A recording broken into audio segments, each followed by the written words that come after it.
Selamat datang kembali. Hari ini kita mau bahas satu isu yang cukup bikin prihatin ya, terkait program makan bergizi gratis atau MBG. Iya, betul.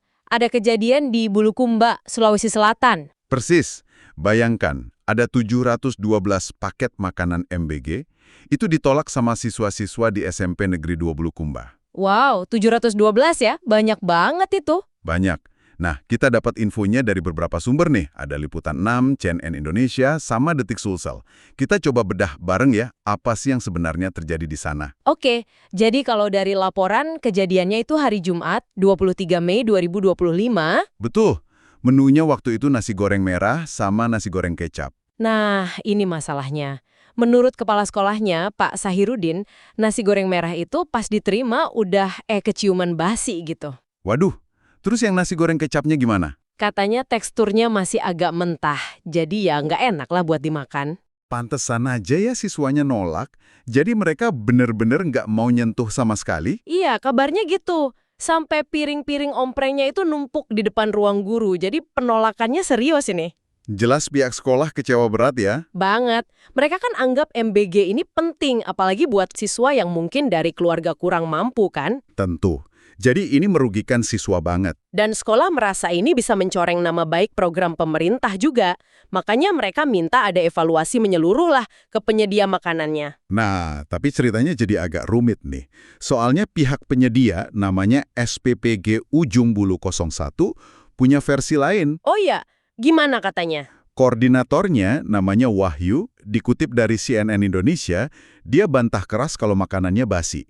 Terus kalau nggak basi kenapa katanya? Menurut dia, nasi goreng merah itu nggak basi, tapi cuma lembek aja teksturnya agak basah gitu. Lembek? Kok bisa? Alasannya katanya karena jenis beras yang dipakai hari itu baru. Jadi kelihatannya menggumpal. Dia ngaku udah nyicipin sendiri dan bilang nggak ada bau aneh atau tanda basi. Oke, jadi beda banget ya klaimnya. Sekolah bilang basi atau mentah. Penyedia bilang cuma lembek karena beras. Iya, klaim lawan klaim jadinya. Tapi ada lagi nih info dari Detik Sulsel. Apa tuh? Ada laporan dari orang tua siswa, katanya anaknya sakit perut abis makan MBG hari itu.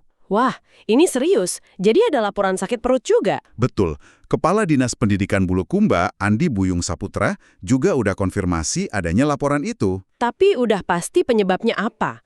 Apa karena basi atau nasi lembek itu? Nah, itu dia. Jumlah pastinya berapa siswa, terus penyebabnya apa, itu belum bisa dipastikan. Katanya masih nunggu konfirmasi dari Badan Gizi Nasional, BGN. Jadi masih tanda tanya besar. Oke. Ini jadi makin kompleks ya. Dan yang bikin tambah khawatir, masalah kualitas MBG ini ternyata bukan cuma di Bulukumba aja. Maksudnya? Ada di tempat lain juga. Iya. CNN Indonesia ngelaporin temuan BPOM di awal tahun 2025.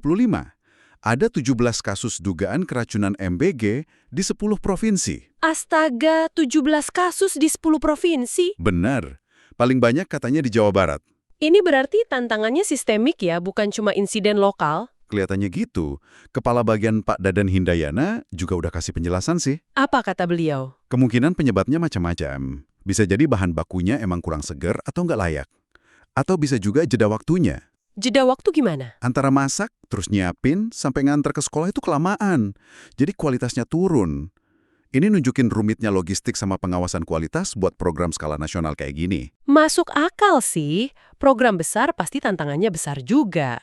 Terus BGN ada langkah apa? Mereka janji bakal lebih selektif milih bahan baku ke depannya. Nah, balik lagi ke kasus Bulukumba, ada info tambahan dari SPPG tadi. Info apa lagi? Mereka bilang, nasi goreng merah yang sama itu juga dibagikan ke sekolah lain di hari yang sama.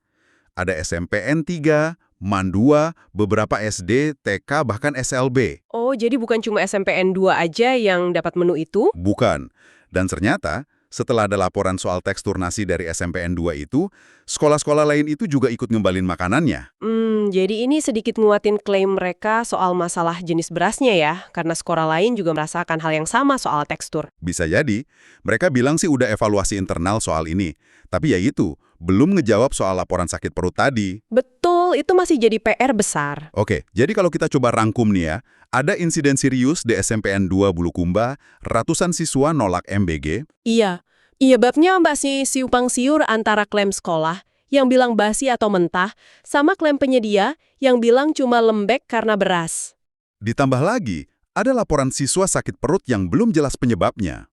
Dan semua ini terjadi di tengah sorotan nasional soal kasus-kasus serupa di daerah lain. Persis. Ini tentu jadi bahan renungan penting buat kita semua ya. Niat program MBG ini kan bagus banget buat gizi anak-anak kita.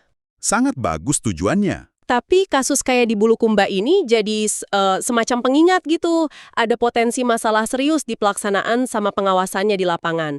Apalagi kalau melibatkan banyak penyedia lokal. Betul, apalagi ini menyangkut kesehatan anak-anak dan juga dana publik kan? Nah, itu dia pertanyaannya jadi, gimana sih cara terbaik buat mastiin standar kualitas dan keamanan pangan ini bisa dijaga secara konsisten di seluruh Indonesia? Mekanisme kontrolnya harus gimana biar efektif? Biar kejadian kayak gini nggak terus-terusan keulang lagi, itu yang perlu kita pikirkan bersama.